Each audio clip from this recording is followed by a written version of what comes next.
SSRM politics plus 25শে March আমাদের আজকের অনুষ্ঠানের শিরোনাম। যারা এতক্ষণ ধরে নিউজ আওয়ার এক্সট্রা দেখছিলেন, আপনারা অনেকেই অভ্যস্ত এই অনুষ্ঠান দুটি একসঙ্গে দেখতে দেখতে। একই বিষয় নিয়ে আমরা পলিটিক্স প্লাসেও কথা বলবো। নিউজ আওয়ার এক্সট্রার একেবারে শেষ ভাগে যারা এসে বসেছেন তাদের জন্য আরও একবার একটু পরিচয় করিয়ে দিচ্ছি।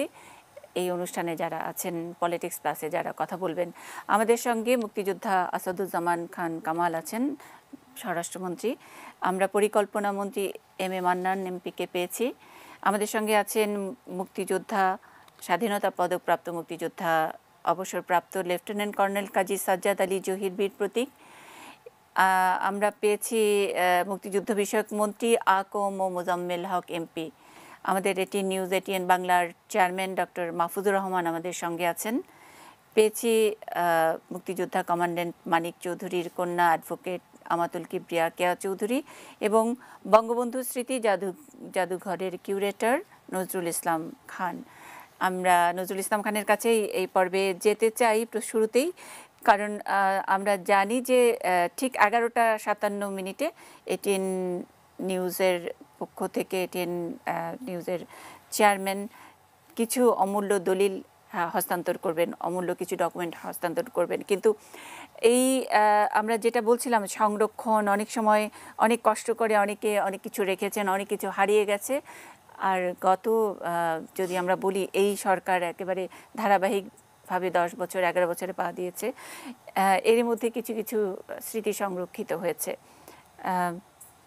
বঙ্গবন্ধু স্মৃতি জাদুঘরের কিউরেটর, আসলে এই দিনটিতে স্মৃতি রক্ষার কথা কি বলবেন? দেখুন, আমি যে মিউজিয়ামে কাজ করি, বেসিক্যালি মিউজিয়ামের কাজ হচ্ছে সংগ্রহ, সংরক্ষণ, বিস্তরণ এবং এডুকেশন। এই অনেকগুলো কাজ আছে মিউজিয়ামের। তো একটা বড় জিনিস সংগ্রহ করা, সংগ্রহ যদি না হয় তাহলে সেটা বিস্তার করা, ডিসিমিনেশন করা, সেগুলো সুযোগ কম। মানুষের কাছে, মানুষের সামনে এগুলো তুলে ধরা, তাহলে মানুষ অনুপ্রাণিত হয়। মানুষ দেশের জন্য জানতে চেয়েছি যে 75-এর পরে কতটা দুঃসাধ্য ছিল এই ব্যাপারটা, কারণ মুক্তিযুদ্ধের ইতিহাসে মোছাটা ছিল একটা বড় একটা কাজ বঙ্গবন্ধু।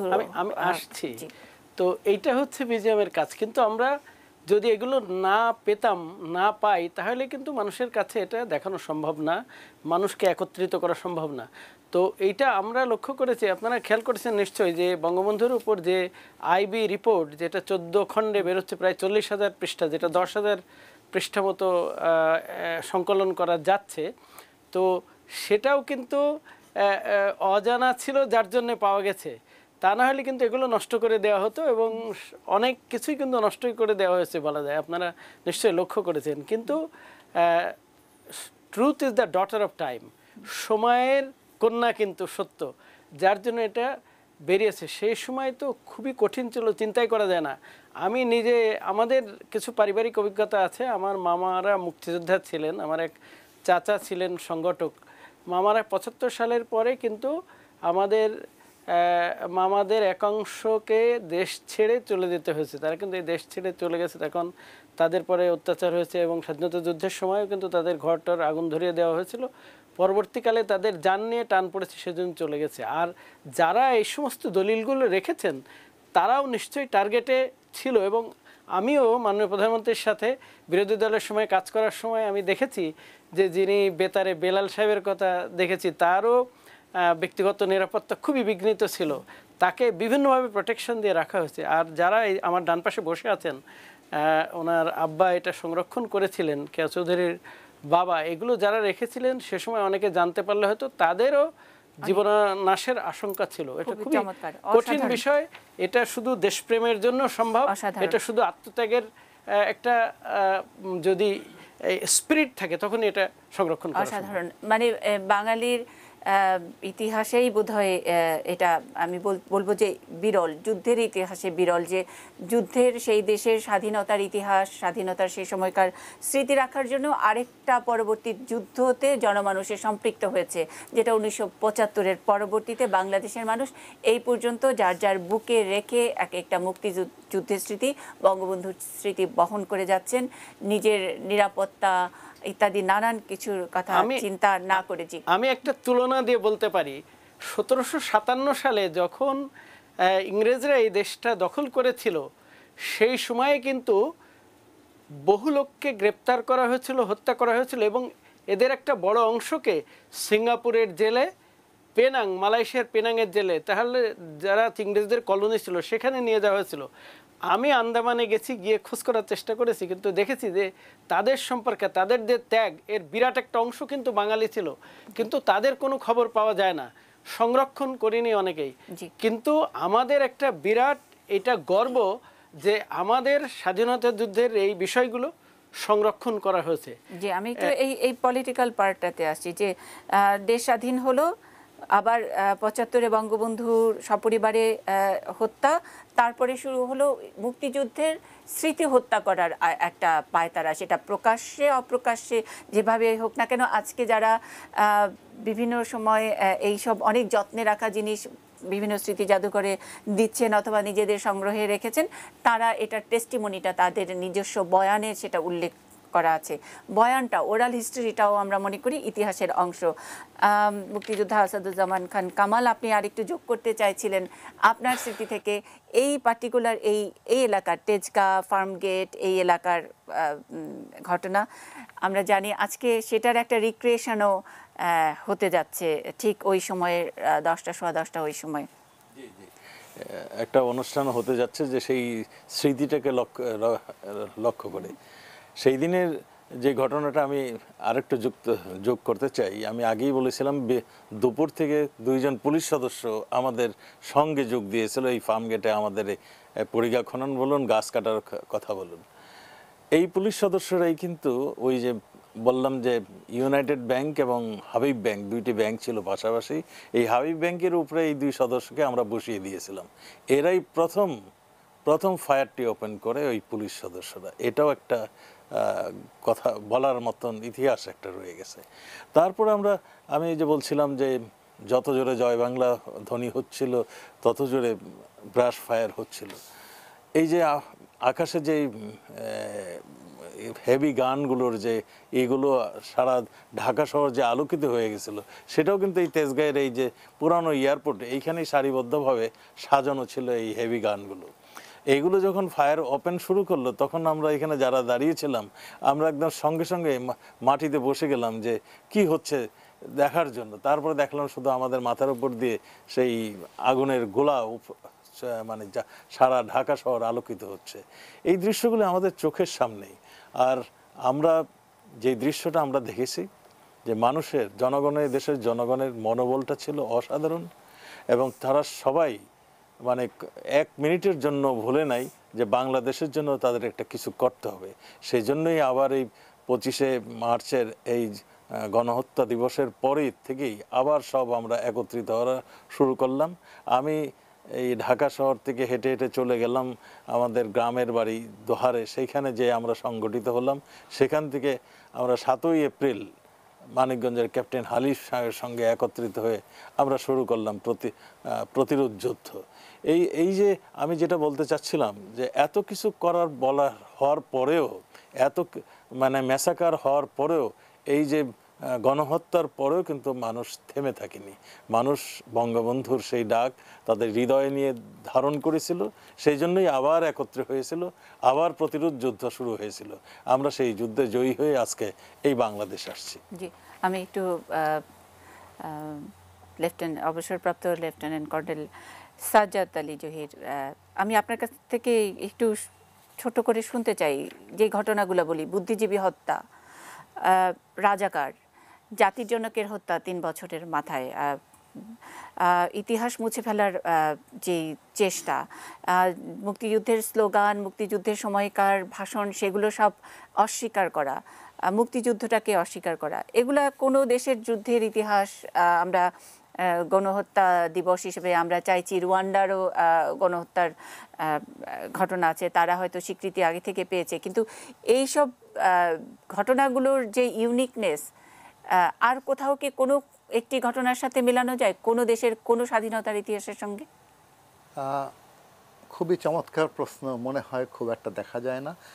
ছোট একটা কথা বলতে চাই, সেটা হলো যুদ্ধ হত্যা করে, নারী হত্যা করে, পুরুষ হত্যা করে, ভালোবাসা হত্যা করে, সবচেয়ে বেশি হত্যা করে ইতিহাসকে। যদি ইতিহাস চর্চা না করা হয়, স্বাধীনতা বিরোধীরা, সামরিক শাসকরা, তারা এই ব্যাপারটা খুব ভালো বুঝেছিল, আমরা বুঝি নাই।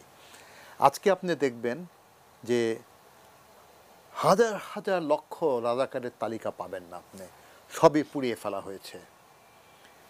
মুক্তিযুদ্ধের যে 676 জন মুক্তিযোদ্ধা খেতাব পেয়েছিলেন, তাদের প্রত্যেকটা ফাইল ছিল, ফাইলে সাবসেক্টর কমান্ডার, সেক্টর কমান্ডার, প্রধান সেনাপতি ওসমানী সাহেব, তাজউদ্দিন সাহেব, বঙ্গবন্ধুর অ্যাপ্রুভাল ছিল, একটা ফাইল আপনি পাবেন না।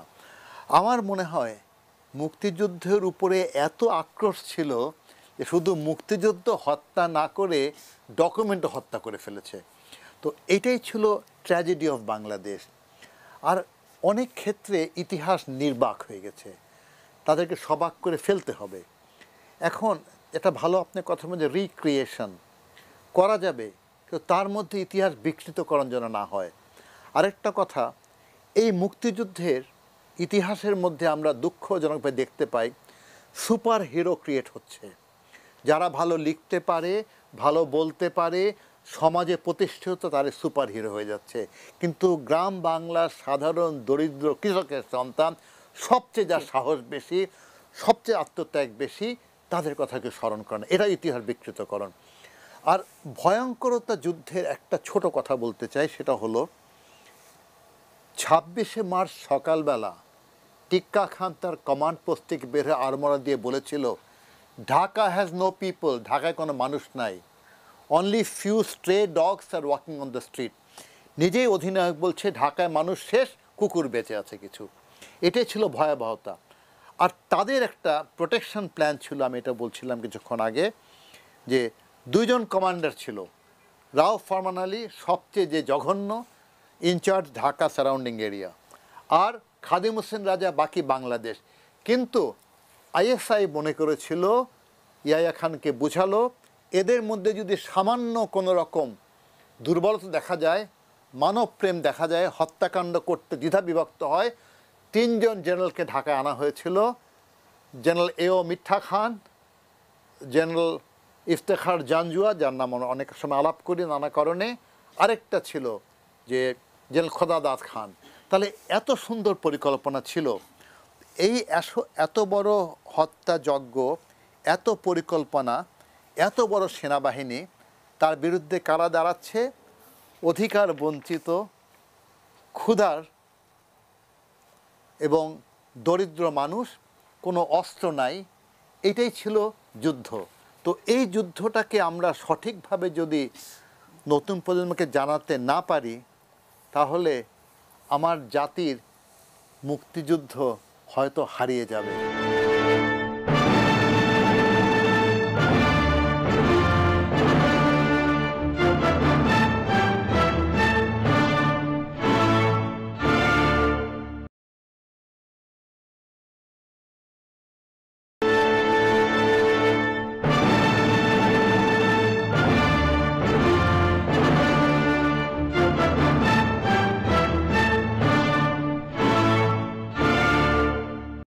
ডক্টর মাহফুজুর রহমানের কাছে ফিরতে চাই। আলোচনার এক পর্যায়ে বলছিলাম যে মুক্তিযুদ্ধের স্মৃতির প্রতি, ইতিহাসের প্রতি এক ধরনের আক্রোশ ছিল। আপনি যে সময় মুক্তিযুদ্ধের ইতিহাস এই ডকুমেন্টারিটা নিয়ে কাজ শুরু করেছেন, সেটাও খুব একটা অনুকূল সময় ছিল না, এবং আপনি নিজেও জানতেন যে সেই সময় মুক্তিযুদ্ধের এই ধরনের রেয়ার ডকুমেন্ট নিয়ে কাজ করাটাও একটু রিস্কের। আপনি কেন গেলেন এটা এই জায়গাটিতে? আমি যখন দেখলাম যে বিভিন্ন বইতে বঙ্গবন্ধুর নাম মিশে ফেলা হচ্ছে, মুক্তিযুদ্ধদের নাম মিশে ফেলা হচ্ছে এবং যুদ্ধটাকে বিকৃতি করে অন্যদিকে মোড় নেওয়া হচ্ছে, তখন চিন্তা করলাম যে আমরা যারা প্রকৃত মুক্তিযুদ্ধ ছিলাম, আমরা তখন 71 যারা মুক্তিযুদ্ধ করছি, আমরা অনেক ঘটনা তখন আমরা জানি, সচক্ষে দেখছি। তো এই জিনিসগুলিকে পার্মানেন্টলি যদি কোনো একটা ডকুমেন্টভাবে তৈরি করে রাখা যায়, এবং যেমন আছে অনেকেই যদি মুখে বলেন যে, অনেক সময় মুখে বলে আমি এই ছিলাম ওই ছিলাম, কিন্তু আমার যে ডকুমেন্টটা যেটা আমি তৈরি করি মুক্তিযুদ্ধের ইতিহাস, এটা হচ্ছে ভিডিও ডকুমেন্ট। আমার এখানে এমন কোনো জিনিস নাই যে জিনিসটা প্রুফ না, প্রুফ ছাড়া কোনো, কারণ ভিডিওতে প্রুফ থাকে, সুতরাং আমার প্রতিটা জিনিস যেটা আমি তুলে ধরছি মুক্তিযুদ্ধের ইতিহাসে, সেইখানটা আমি প্রুভ করছি যে মুক্তিযুদ্ধ কিভাবে হয়েছে, কি কি সব কিছু মানে একদম ভিডিওতে তুলে ধরা। মানে যেমন এখন অনেকেই যেটা এখন যেটা হয় যে বলে যে বিতর্ক হচ্ছে যে মুক্তিযুদ্ধের প্রথম কে স্বাধীনতা ঘোষণা দিছে, এটা বলে অনেক সময় অনেক বিতর্ক, অনেকে অনেক কথা বলে। অনেক আমি আমার মুক্তিযুদ্ধের ইতিহাসে আমি একটা চিঠি দিয়ে প্রুভ করতে পারছিলাম যে প্রকৃতপক্ষে বঙ্গবন্ধুই ছিল ওই 25শে মার্চের রাত্রে শেষ উনি ঘোষণা দিয়ে যেটা গেছিলেন, সেটার একটা এভিডেন্স হিসেবে আমার মুক্তিযুদ্ধের ইতিহাসের মধ্যে আমি তুলে ধরছি। সেটার মধ্যে একটা চিঠি ছিল 26শে মার্চ বেলা 3টার সময় আমেরিকান এমবেসি একটি মেসেজ পাঠায় এফবিআইকে। এই এফবিআইয়ের ওই মেসেজের মধ্যে ক্লিয়ারলি আমেরিকান সরকারকে তখন অভিহিত করা হয়েছে এমবেসি থেকে যে গত রাত্রে বঙ্গবন্ধু তো ওরা বলতে না বলে শেখ মুজিব যুদ্ধ ঘোষণা করছে, গত রাত্রে যুদ্ধ ঘোষণা, এখন বাংলাদেশের যুদ্ধ চলতেছে এবং উনি যুদ্ধ ঘোষণা করার পর ওনাকে ধরে নিয়ে যায় পাকিস্তানে নিয়ে। এই জিনিসগুলি আমেরিকান এমবেসি কিন্তু কনফার্ম করছে যে মুক্তিযুদ্ধের জন্য বঙ্গবন্ধুর শেষ ডাকটাই ছিল মার্চের শেষে। সেটা কিন্তু আমেরিকান এমবেসি একটা কনফার্ম করে ওই ডকুমেন্টসটাই আমি তুলে ধরছি আমার মুক্তিযুদ্ধের ইতিহাসে। কেউ যেন বলতে না পারে যে এখন অনেক রকম বলে অমুকে করছে, যে এই জিনিসটা যেন কেউ ভবিষ্যতে আগামী প্রজন্মের কাছে যেন না বলতে পারে। সেই জন্যই আমার এই প্রয়াসটা যে আগামী প্রজন্মকে সত্যিকারের মুক্তি, আমরা তো মারা যাব, আমরা যারা মুক্তিযুদ্ধ করছি তারা হয়তো মারা যাব, কিন্তু পরবর্তী জেনারেশন যেন মুক্তিযুদ্ধ সম্পর্কে জানতে পারে যে প্রকৃত কীভাবে মুক্তিযুদ্ধ হয়েছে, বঙ্গবন্ধুর কী কন্ট্রিবিউশন ছিল বা অন্যান্য বাঙালি সোলজারদের কী কন্ট্রিবিউশন ছিল, কার কী কন্ট্রিবিউশন ছিল, সেটা কিন্তু আমি তুলে ধরার চেষ্টা করছি। আমার অনেক ধন্যবাদ।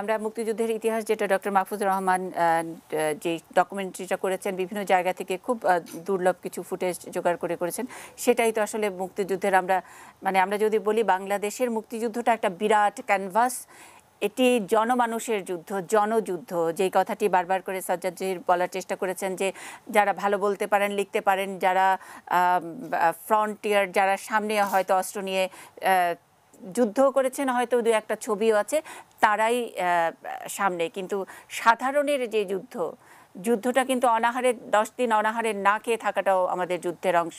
আমাদের মেয়েদের স্যাক্রিফাইস, গ্রামে গঞ্জে সেই মাঝিটির কথা, যেই মাঝিটির পার করতে গিয়ে তাকে ব্রাশ ফায়ার করে নদীতে ভাসিয়ে দেওয়া হয়েছে, তার কথা তো আসলে মুক্তিযোদ্ধা হিসেবে আসেনি, তাকে তো আমরা শহীদের স্বীকৃতি হিসেবে তার নামটি এসেছে কিনা জানি না।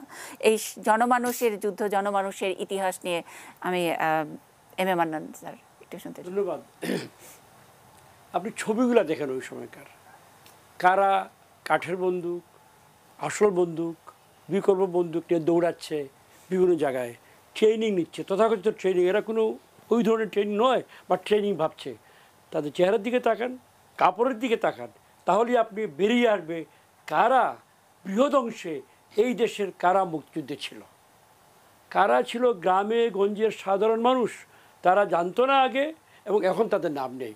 তাদের হঠাৎ করে ডাক এসছে যে দেশ মহাবিপদে, দখলদারদের আন্ডারে গেছে। গ্রামের মানুষ করে কি, অন্য গ্রামের মানুষ যখন আক্রমণ করে তখন সব বেরিয়ে যায়। ঠিক তেমনি আমাদের বাংলা গ্রাম, বাংলাদেশ যাই বলুন না কেন, দেশটা আক্রমণের মুখে পাঞ্জাবির দ্বারা, পাকিস্তান শব্দেরও অতটা পরিচিত, পাঞ্জাবিরা আমাদেরকে মা বোনদের ইজ্জত নিচ্ছে, আক্রমণ করছে। এই যেটা রব পড়েছিল গ্রামে গঞ্জে হাটে বাজারে, তখন অত্যন্ত সাধারণ মানুষগুলাই কিন্তু এই বিভিন্ন জায়গায় ব্যারিকেড করেছে, নৌকা পুড়িয়েছে, সড়ক ভেঙেছে এবং তারা এই মুক্তিযুদ্ধে যে সারা দেশব্যাপী বিস্তৃত একটা প্রতিরোধ তারা গড়ে তুলেছে, যার উপরে ভিত্তি করে পরবর্তীকালে আমাদের আনুষ্ঠানিক মুক্তিযুদ্ধে যারা আমাদের স্বরাষ্ট্র মহন্ত মহোদয় আছেন, কর্নেল সাজ্জাদ আলী আছেন, এইরকম অর্গানাইজ মুক্তিযোদ্ধারা ওই বিশাল ক্যানভাসের মধ্যে ঢুকে তারা মুক্তিযুদ্ধ করেছে বলে আমার ধারণা। কারণ এখনও দেখেন আপনি যদি ঠিক গবেষণা করেন, আমি আমার গবেষক নই কিন্তু আমি দেখেছি আমার চারপাশে কয়েকটি গ্রাম বা আমার নিজের গ্রামে কারা মারা গেছে, কোন কোন বাড়ি পুড়েছে, ওই সকল বাড়ি, যে সকল বাড়ি অত্যন্ত দরিদ্র সাধারণ মানুষ যারা লাঠিসোঁটা হাতে নিয়ে বেরিয়ে গিয়েছিল, কোন কোন বাড়ি পুড়িয়েছে, যে সকল বাড়ির ইয়াং ছেলেরা হাই স্কুলে কলেজে বিভিন্ন জায়গায় পড়ছে, ওই সকল বাড়ি হিন্দু সম্প্রদায়ের বাড়ি যারা এটাতে সরাসরি জড়িত, জেলে মাছ ধরে খায়, নমশূদ্র, এই ধরনের পরিবার। আমি যেমন হায়ার অঞ্চলের মানুষ, সুতরাং আমার তো আর প্রমাণের প্রয়োজন নেই, আমি গবেষক নই। আমরা সরাসরি দেখেছি কারা মুক্তিযোদ্ধা ছিল এবং আমরা জানি, এবং আমি অন্ততপক্ষে জানি যে এই সিংহভাগে ছিল অত্যন্ত সাধারণ দরিদ্র, আমি না বুঝে পড়াটা ঠিক হবে না, কিন্তু আমাদের মতো সচেতনভাবে বুঝে নয়, তারা দেশমাতৃকা ডাকে একটা ওয়াইল্ড একটা কি বলবো মানে হৃদয়ের গভীর থেকে তারা একটা আন্দোলিত হয়েছিল এবং তারা মানে যোগদান করেছিল। মারাও গেছে কেন আপনি হিসাব নেন, ঘুরে স্টাডি করেন, নিশ্চয়ই স্টাডি করা হয়েছে, তারা জানে 90% অ্যাবাভ এই ধরনের মানুষ ছিল, উচ্চশিক্ষিত, উচ্চবিত্ত সম্পন্ন, উচ্চ পরিচিত যারা ছিলেন তাদের মধ্যে কতজন মারা গেছেন আনুপাতিক হিসাবটা করেন, কারা ছিলেন সেটা আপনার বেরিয়ে আসবে। সুতরাং সেখান থেকে যে জনযুদ্ধ কথাটা আপনি বললেন সেটা প্রতিষ্ঠা পায়, আমি নিজে এটা বলছিলাম, আমি ছিলাম, আমার কথা আমি আগেই বলেছি, প্রচলিত অর্থে আমি মানে ওইভাবে যাই না, কিন্তু আমি স্টাডি দেখেছি, আমি ওই শ্রেণীর মানুষ থেকে এসেছি, আমার শ্রেণীর মানুষরা দেখেছে কীভাবে তারা অংশ নিয়েছে। সুতরাং সেখান থেকে আমি আমার নিজের বিচার নিজেই করতে পারি, এর জন্য আমার শত শত বই পড়ার প্রয়োজন নেই, আমার চোখের সামনের ঘটনা এগুলো, এবং আমি ওই দ্বারাই আমি অন্তত কনভিন্স যে এইটা একটা বিশাল জনযুদ্ধ ছিল। তবে দুর্বলতা ছিল কি এর মধ্যে কোনো যেমন চীনা জনযুদ্ধ, ভিয়েতনাম জনযুদ্ধ, আলজেরিয়া জনযুদ্ধ, যে দীর্ঘ একটি তৈরি হওয়া ক্যাডার নিয়ে এসে সেইভাবে এইটা বোধ হয়েছিল না। আমাদেরটা ছিল যেটাকে বলা হয় হঠাৎ করে যে মান উঠে যাওয়া, যেটা কি বলবো আমি, একটা স্বয়ংভূভাবে এটা বেরিয়ে এসছে, আমাদের চাপা আক্রোশ ছিল, স্বতঃস্ফূর্ত যুদ্ধ, এবং বঙ্গবন্ধু নামটা পরিচিত ছিল, আওয়ামী লীগ ঠিক সেইভাবে শেখ মুজিব এই তখন তো বঙ্গবন্ধুর নামও ছিল না, শেখ মুজিব এবং জয় বাংলা শেষের দিকে এসে, এর আগে একটানা শেখ মুজিব, 6 দফা, শেখ মুজিব, পাঞ্জাবি, স্বাধীন, এই কয়েকটা শব্দ দিয়ে মানে গবেষণা করলেই এই যুদ্ধের আসল চরিত্র বেরিয়ে আসবে। এবং আমি বারবার বলবো যে জনযুদ্ধ যে ছিল আমার কাছে, আমি কনভিন্সড এটি জনযুদ্ধ ছিল। সাংবাদিক প্রণব সাহা অপু আমাদের সঙ্গে যুক্ত আছেন। আমরা একটু বাদেই যেই সব অমূল্য দলিলগুলো আমরা হস্তান্তর করতে যাচ্ছি বঙ্গবন্ধু স্মৃতি জাদুঘর কর্তৃপক্ষের কাছে, আমাদের মাননীয় চেয়ারম্যান সেগুলো হস্তান্তর করবেন। আমাদের সঙ্গে স্বরাষ্ট্রমন্ত্রী আছেন, পরিকল্পনা মন্ত্রী আছেন, মুক্তিযুদ্ধ বিষয়ক মন্ত্রী আছেন, সকলেই একসাথে এই জিনিসগুলো হাতে নেবেন। প্রণব সাহা সাংবাদিকতার পাশাপাশি এই সংরক্ষণ এবং গবেষণার কাজগুলো করেন। যে কথাটি বলছিলেন এম এ মান্নান এমপি, যে এই জনযুদ্ধ এবং সেই আমরা জানি যে আমরা একটু বিস্তৃত পরায়ণ এবং খুব একটা যত্ন রাখি না, ইতিহাসের প্রতিও আমাদের তুলে রাখার ঝোঁক কম, সেখানে এই তরুণ প্রজন্ম মানে আপনারা যখন কাজ করছেন, আমাতুল কিবরিয়া কেউ আছেন, এই বয়সে আমরা যাদেরকে দেখি তারা খুঁজে খুঁজে যখন আপনাদের মুক্তিযুদ্ধেরও অন্তত 10 বছর পরে আপনাদের যাদের জন্ম, তাদের জন্য কতটা তাদের ইন্সপিরেশনটা কোন জায়গায়, আমি শুধু সেই জায়গাটা একটু জানতে চাই প্রণব সাহা। জি, অসংখ্য ধন্যবাদ। মানে আমার কাছে যেটা মনে হয়েছে বা আমি এতক্ষণ ধরে যে আলোচনাগুলো শুনছিলাম, সেখানে কিন্তু একটি বিষয় পরিষ্কারভাবে কিন্তু আমাদের বিজ্ঞ আলোচকরা বলার চেষ্টা করেছেন যে একেবারে পরীক্ষিতভাবে ইতিহাস কিভাবে ধ্বংস করা হবে সেটির জন্য একটা মহল সচেষ্ট ছিল সবসময়।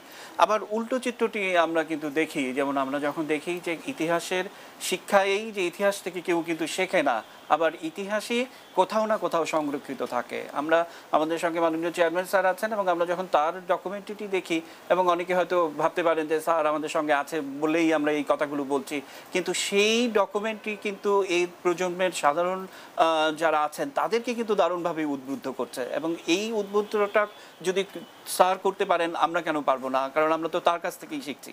এটি একটি দিক। অন্যদিকে এবং এই ডকুমেন্টস খুঁজতে খুঁজতে আমরা এত অদ্ভুত অদ্ভুত তথ্য উপাত্ত পাচ্ছি। কিছুক্ষণ আগে আমাদের চেয়ারম্যান স্যার বলছিলেন যে মার্কিন স্টেট ডিপার্টমেন্টের কথা কিংবা মার্কিন অ্যাম্বাসেডারের কথা, সেখানে আমরা একটি 23শে মার্চ একটি ঐতিহাসিক দলিল খুঁজে পেয়েছি যেখানে সেই সময়ে মার্কিন ডেপুটি অ্যাম্বাসেডার ফারল্যান্ড বঙ্গবন্ধুর 32 নম্বর বাড়িতে এসেছিলেন। অর্থাৎ এই মুক্তিযুদ্ধের লাস্ট নেগোসিয়েশন পার্ট হিসেবে তিনি বঙ্গবন্ধুকে প্রস্তাব দিলেন যে আপনি সেন্ট মার্টিন দ্বীপটি আমেরিকাকে ব্যবহার করতে দেন, আমাদের ব্যবহার করতে দেন, বিনিময়ে আপনি $7.5 মিলিয়ন এবং পাকিস্তানের প্রধানমন্ত্রী আপনি হবেন। এবং বঙ্গবন্ধুর অসাধারণ একটি বক্তব্য ছিল যে আমি আমার ক্ষুদ্র স্বার্থের জন্য আমার এত বড় স্বার্থ আমি বিকিয়ে দিতে পারি না, প্রধানমন্ত্রিত্ব আমার কাছে তুচ্ছ ব্যাপার। আমরা যখন নতুন প্রজন্মের গবেষক হিসেবে এই তথ্যগুলো ডকুমেন্টস আকারে আসে আমাদের কাছে এবং অডিও টেপ আসে আমাদের কাছে, তখন কিন্তু আমরা দেখি যে নিজের অজান্তেই দু চোখ দিয়ে পানি বের হয়ে যায় যে তিনি বঙ্গবন্ধু, তিনি আমাদেরকে মুক্তিযুদ্ধে উদ্বুদ্ধ করেছেন। তো এই ব্যাপারগুলো অনুপ্রাণিত হই আমরা সেখান থেকে। আরেকটি ছোট্ট তথ্য নিশ্চয়ই আপনারা সবাই জানেন যে বঙ্গবন্ধুর বিরুদ্ধে যে 12টি অভিযোগ আনা হয়েছিল, বঙ্গবন্ধুকে কিন্তু অতি যত্নে রাখা হয়নি মিয়ানওয়ালির জেলে, এবং নিশ্চয়ই জানেন যে সেখানে কিন্তু ব্যাপক নির্যাতনের মধ্যে তাকে রাখা হয়েছে এবং খাদ্যে বিষ দেওয়ার বিষয়েও আমরা কিন্তু গোপন নথি থেকে আমরা এখন জানতে পারি। সেখানে 12টি অভিযোগ তার বিরুদ্ধে আনা হয়েছিল, তার মধ্যে 6টি ছিল মৃত্যুদণ্ড এবং 1 নম্বর অভিযোগটি ছিল যে অতি সাধারণ মানুষকে তিনি মুক্তিযুদ্ধ শিখিয়েছেন, যুদ্ধে অনুপ্রাণিত করেছেন এবং 7.5 কোটি বাঙালিকে তিনি প্রস্তুত করেছেন। আমার কাছে এই ডকুমেন্টসগুলো যখন আমরা বিভিন্ন সূত্র থেকে পাই, যখন বাংলা অনুবাদ করি, তখন কিন্তু মনে হয় যে আমাদের প্রেরণার জায়গা কিন্তু সেই জায়গাটি। অতি সাধারণের ডকুমেন্ট এখন আমরা খুঁজবো কি না, আমাতুল কিবরিয়া, কেয়া চৌধুরী, আমরা দেখছি যে ঢাকার বাইরে আপনাদের উদ্যোগে একটি মুক্তিযুদ্ধ জাদুঘর হচ্ছে, সেখানে আমরা সাধারণের এই অসাধারণত্বের ইতিহাস খোঁজার জন্যে আপনাদের পরিকল্পনাটা কি একটু ছোট্ট করে? জি, নিশ্চয়ই পরিকল্পনার পুরোটাই হচ্ছে সাধারণ মানুষের ইতিহাসের যে স্মারক সেটা তুলে ধরা। দেখুন, আমি সম্মানিত আলোচকদের বক্তব্য শুনছিলাম। ইতিহাসকে আসলে কখনোই যে মুছে ফেলা যায় না, এটা আমি আমার নিজের জীবন থেকে ছোট্ট করে বলতে চাই। আমি যখন ছোটবেলায় স্কুলে পড়ি তখন কিন্তু আমার সোনার বাংলা আমি তোমায় ভালোবাসি সেইভাবে আমরা কিন্তু শিখতে পারিনি, গাইতে পারিনি। আমরা কিন্তু পরিবার থেকেই জয় বাংলা, বঙ্গবন্ধুর ছবি, উনিই বঙ্গবন্ধু, উনিই 71-এর মুক্তিযুদ্ধের ডাক দিয়েছিলেন, পরিবার থেকেই কিন্তু আমাদেরকে শেখানো হয়েছিল।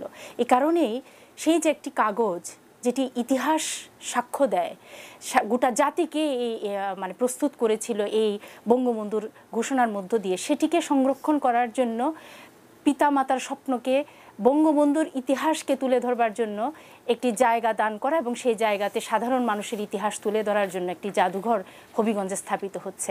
আমি বিশ্বাস করি এই জাদুঘরে সাধারণ মানুষের ইতিহাস উঠে আসবে, কারণ বঙ্গবন্ধু কিন্তু গতানুগতিক রাজনীতির মধ্য থেকে সাধারণ মানুষের রাজনীতিকেই কিন্তু তিনি প্রতিষ্ঠিত করেছিলেন। এ কারণেই তিনি বঙ্গবন্ধু। এবং আমি মনে করি যে আগামী প্রজন্ম, যেভাবে আপনি আমার দাদা যেভাবে কথা বললেন, তিনি যেভাবে তুলে ধরলেন, এবং 18 নিউজের চেয়ারম্যান মহোদয় তিনিও যেভাবে বিস্তারিত ওনার ডকুমেন্টারি কথা তুলে ধরলেন, আমি মনে করি যে আপনারা যদি খুঁজেন এরকম আনাচে কানাচে গ্রামে গঞ্জে অসংখ্য তথ্য, অসংখ্য স্মারক, অমূল্য ধন আমরা খুঁজে পাবো সেই দিনে।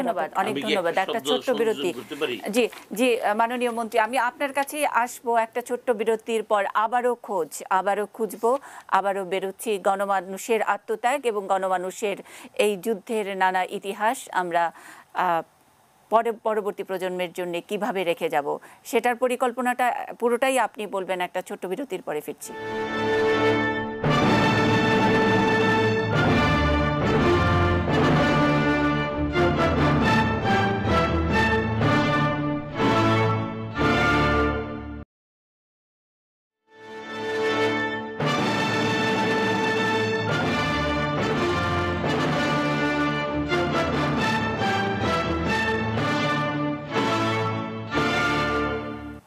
SSRM পলিটিক্স প্লাস গণহত্যা দিবসের বিশেষ আয়োজন 25শে মার্চ। আমাদের আজকে শিরোনাম মুক্তিযুদ্ধ বিষয়ক মন্ত্রী আকম মোজাম্মেল হক এমপি। প্রশ্ন আগেই রেখে গেছিলাম আপনার কাছে, নতুন প্রজন্ম খুঁজবে, চেষ্টা করবে গণমানুষের যুদ্ধ, গণমানুষের আত্মত্যাগের কথা আমরা ওরাল হিস্ট্রিও আমরা শুনতে চাই, লিপিবদ্ধ করতে চাই। মুক্তিযুদ্ধ মন্ত্রণালয় এই নিয়ে কি ভাবছে?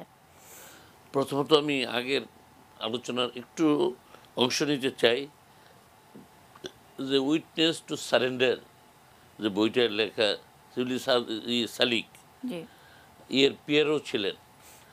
সেখানে সে বলেছে যে 12টা 1 মিনিটে সে ওয়েবলেন্থের খুব ক্ষীণ স্বরে বঙ্গবন্ধুর ঘোষণা শুনেছেন, যেখানে সে বলেছে বাংলা আজ থেকে পূর্ব পাকিস্তান, আজ থেকে বাংলাদেশ স্বাধীন। এটা কিন্তু ওরাও স্বীকার করেছে। জি। কাজেই কার কে ঘোষণা করছে আর এগুলো ঘোষণার প্রয়োজনটা হবে কেন আমি এটা বুঝছি না। আমরা আগরতলার ষড়যন্ত্র মামলায় আইয়ুব খানের বক্তব্যটা যদি শুনি, অর্থাৎ অভিযোগটা যে বঙ্গবন্ধুর বিরুদ্ধে যে চার্জশিট দেওয়া হয়েছিল, সেখানে প্রথম বলা হয়েছিল যে শেখ মুজিব পূর্ব পাকিস্তানকে বিচ্ছিন্ন করার জন্য ছাত্রলীগের মাধ্যমে সশস্ত্রভাবে তাদেরকে প্রশিক্ষিত করছে। 2 নম্বরে বলেছিল যে শেখ মুজিব পাকিস্তানের বাঙালি সৈন্যদেরকে প্রভোগ করছে রিভল্ট করার জন্য, তাদের উস্কানি দিচ্ছে বিদ্রোহ করার জন্য। তৃতীয়ত বলেছিল আইয়ুব খান আগরতলা সদর মামলার এই অভিযোগে যে শেখ মুজিব বাঙালি অফিসারদের পশ্চিম পাকিস্তানের বিরুদ্ধে যে বিদ্বেষ, হেট্রেড আর কি, যে তাদের মধ্যে প্রতি যে ঘৃণা সৃষ্টি হয় সেই জন্য সে কাজ করছে। সেই জন্য 3 জন CSP officer K M Shamsur Rahman, Ahmed Fazlur Rahman এবং এই রুহুল কুদ্দুস তাদেরকে আসামি করেছিল। 3 জন 26 জন সেনাবাহিনীর পেটি অফিসারদেরকে আসামি করেছিল। আইয়ুব খান তো বলে গেছে 68 সালে এই আগরতলা ষড়যন্ত্র মামলা যে শেখ মুজিব দেশকে স্বাধীন করতে চাচ্ছে। এছাড়া বঙ্গবন্ধুর বিরুদ্ধে আজকে যে সমস্ত রিপোর্ট বের হচ্ছে, যেটা মাননীয় প্রধানমন্ত্রী দেশরত্ন শেখ হাসিনা যেগুলো কম্পাইল করে এগুলো প্রকাশ করার চেষ্টা করছেন, সেখানে তো প্রতিদিন তার বিরুদ্ধে যে ডিএসবি রিপোর্ট, গোয়েন্দা রিপোর্ট যেগুলো হতো, সেখানে সবসময় প্রত্যেক দিন বলে আসছে যে শেখ মুজিব পাকিস্তানে বিশ্বাস করে না, সে দেশকে পূর্ব পাকিস্তানকে বিচ্ছিন্ন করতে চায়। এরপরে আর কত এই কথা শুনবো জানি না। যাই হোক, এখন আমরা ভবিষ্যৎ প্রজন্মকে মুক্তিযুদ্ধের চেতনায় শিশুকাল থেকেই আমরা গড়ে তুলতে চাই। সেই লক্ষ্যে পাঠ্যসূচিতে কি থাকবে সেগুলো প্রণয়নের কাজে আমরা হাত দিয়েছি। সেগুলো আমরা শিক্ষা মন্ত্রণালয়ে হস্তান্তর করব। আমরা কোন শ্রেণীতে কতটুকু হজম করতে পারবে সেটা, এবং সেই সাথে আমার একটা প্রশ্ন ছিল, যেহেতু বলছি যে সাধারণের যুদ্ধ, সাধারণের আত্মত্যাগ, অনেকেই মারা যাচ্ছেন, অনেকে আমরা হয়তো পাবো না, কিন্তু এখানে লেখারও অনেক সময় সুযোগ থাকে না। ওরাল হিস্ট্রির ব্যাপারে এই প্রকল্প আমরা দিয়েছি, এটা অনুমোদনের অপেক্ষায়। হতে পারে যে আগামী মাসের মধ্যে এটা হয়ে যাবে, যে আমার প্রত্যেক মুক্তিযুদ্ধের ব্যক্তিগত তাদের বক্তব্য রেকর্ড করব 10 থেকে 20 মিনিটের মধ্যে। সেই দায়িত্বটা আমরা উপজেলা ইএনওদের মাধ্যমে উপজেলায়, যেহেতু আমাদের ওই যে কম্পিউটারের একবার পুরো সেকশন আছে, কি বলে যে আপনি AY2 যেটা এনআই খান সাহেব নিজে করে আসছেন, সেই ইউনিয়ন পরিষদের ম্যান পাওয়ারটাকে কাজে লাগায় তাদেরকে যদি আমরা পার হেড 500 টাকা করে ইনসেন্টিভ দিই, যে প্রত্যেক বক্তব্য রেকর্ড করার জন্য সে ধরেন 500 টাকা করে ইনসেন্টিভ, তারা বাড়ি বাড়ি গিয়ে মুক্তিযোদ্ধাদের বক্তব্য রেকর্ড করে, এবং সেগুলো আমরা আর্কাইভে রাখবো, যাতে একেবারে সারা জীবন রোজ কিয়ামত পর্যন্ত তা সংরক্ষণ করা যায়। সেই প্রকল্প ইতিমধ্যে পাশ হওয়ার অপেক্ষায়, আশা করি এই মাসের মধ্যে হয়ে যাবে। আর আমরা এই শিক্ষা, যে শিশুকাল থেকে শুধু লেখাপড়া নয়, খেলাধুলার মধ্যে স্বাধীনতার চেতনা, এটা বুঝবে যে মুক্তিযুদ্ধ কেবলমাত্র একটা দেশের স্বাধীনতার জন্য নয়, অর্থনৈতিক মুক্তিটা কি, সেগুলো সঙ্গীত, গান, বাজনা, লেখাপড়া, খেলাধুলা সবকিছুর মধ্যেই থাকবে। বঙ্গবন্ধুর যে স্বপ্ন, যে ক্ষুধা মুক্ত, দারিদ্র মুক্ত, যেটা তিনি সংবিধানে লিখে গেছেন, যে ভাত, কাপড়, শিক্ষা, বাসস্থান, চিকিৎসা, এই মৌলিক চাহিদাগুলো রাষ্ট্র গ্যারান্টি দেবে। বঙ্গবন্ধু 72-এর সংবিধানে লিখে গেছে। সেটা বাস্তবায়নের জন্যই আজকে সফল রাষ্ট্রনায়ক দেশরত্ন শেখ হাসিনা কাজ করে যাচ্ছেন। অনেক ধন্যবাদ। সেটার বাস্তবায়ন। অনেক ধন্যবাদ। আমরা সেই মাহেন্দ্র খনের দিকে যাচ্ছি। যখন আমি ঠিক মাহেন্দ্র খন সেই অর্থে বলছি না, ৭১-এর এই ক্ষণটার কথা মনে করলে গোটা মানবতাকামী যারা মানুষ তারা শিহরিত হয়। একেবারে গোটা বিশ্বকে চমকে দেবার মতন একটি ঘৃণ্য জঘন্য ঘটনা রাত 11:57 1971-এর 25শে মার্চ এই ক্ষণে যেটা ঘটেছিল বাঙালির উপরে যে নির্বিচার যে আক্রমণ হয়েছিল পাকিস্তান হানাদার বাহিনীর। আমরা সেই সময়টাকে একটু ধরে রাখবার জন্য, ঠিক সেই সময়টাকে মনে রাখবার জন্য হাতে তুলে দিচ্ছি কিছু সেই মুক্তিযুদ্ধের সময়কার কিছু দুর্লভ স্মৃতিচিহ্ন, যেগুলো এই প্রজন্মের সংগ্রাহক, এই প্রজন্মের যারা গবেষক তারা সংগ্রহ করেছেন। শেষ করছি আলোচনা পর্ব। আমরা সরাসরি এখন ডক্টর মাহফুজুর রহমান তুলে দিবেন সেই সব স্মৃতিস্মারকগুলো। সব অতিথিরা একসঙ্গেই থাকবেন এগুলো তুলে দেবার জন্য। অনেক ধন্যবাদ।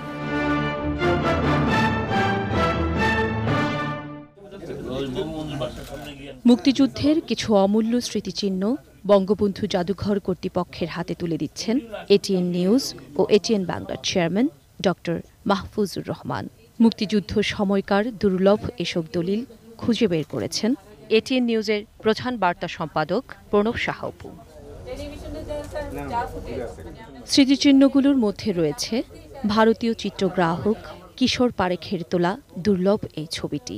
1971-এর 18ই ডিসেম্বর বিকেলে ধানমন্ডির 32 নম্বরে বঙ্গবন্ধু শেখ মুজিবুর রহমানের ঐতিহাসিক বাড়ির সামনে এই ছবিটি তোলেন তিনি। বঙ্গবন্ধু জাদুঘরে হস্তান্তর করা মুক্তিযুদ্ধের আরেকটি দুর্লভ দলিল হল এই টেপটি। 25শে মার্চ রাতে ঢাকায় অপারেশন সার্চলাইটের সময় পাকিস্তানি সেনাদের কিছু ওয়্যারলেস মেসেজ নিজের টেপ রেকর্ডারে ধারণ করেছিলেন হুমায়ুন কবির নামের একজন প্রকৌশলী। সেই রেকর্ডের কপি এটি। বঙ্গবন্ধু জাদুঘরে হস্তান্তর করা বাংলাদেশের মুক্তি সংগ্রামের আরেকটি দুর্লভ দলিল হল বঙ্গবন্ধুর 7ই মার্চের ভাষণের 45 RPM রেকর্ডটি। বাংলাদেশ স্বাধীন হবার কদিন পরই বাংলাদেশ গ্রামোফোন কোম্পানি এই রেকর্ডটি বাজারে ছেড়েছিল।